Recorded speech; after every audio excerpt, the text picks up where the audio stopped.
There are two modern-day protagonists that appear both in the Excalibur parchment and in the Lucifer Scroll. One of them is an American journalist.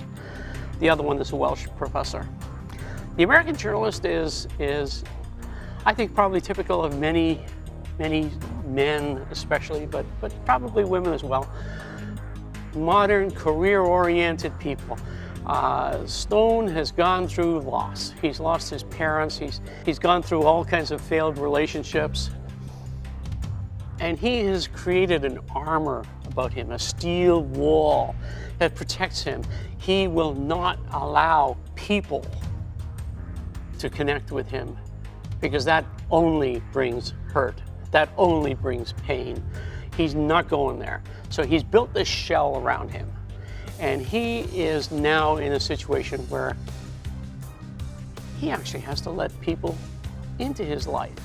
And one of them is Hugh Griffiths, who is the Welsh professor, historian, archaeologist, theologian, who challenges him, first of all, on Excalibur and the history of Excalibur.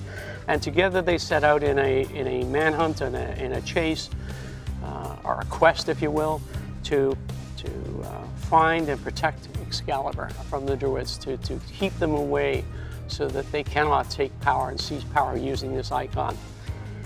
And as he opens himself up to this man who has become, in a sense, his mentor, and if you will, kind of a father figure to him, he opens himself up slightly to this man, and even then pain comes in, and loss ensues.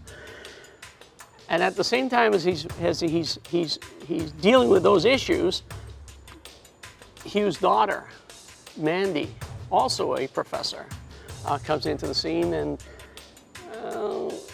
I won't say he was smitten, but he is certainly intrigued by her, and he certainly begins to think about opening himself up to her and allowing this relationship and these relationships to evolve.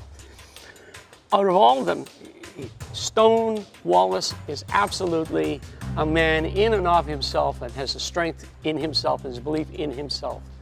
Hugh is a man of faith. Hugh has already had his own losses. And Stone is observing this Welsh professor who has suffered losses like he has, and yet has maintained a strong faith. And he doesn't know why. He doesn't know how this could be. And he's baffled by it, but intrigued by it. So he's opening himself up now to the point where he can, well, I wonder if there's anything to this God thing. And we'll never find out, because at the end of the story, he's just getting to that point where the love interest is growing, the relationship with Hugh is growing, and he's opening himself up. These are motivations, and these are struggles that they're dealing with at the end of the Excalibur parchment. And that's why I say in the Lucifer Scroll, we pick up and try to explore some of the answers to those questions.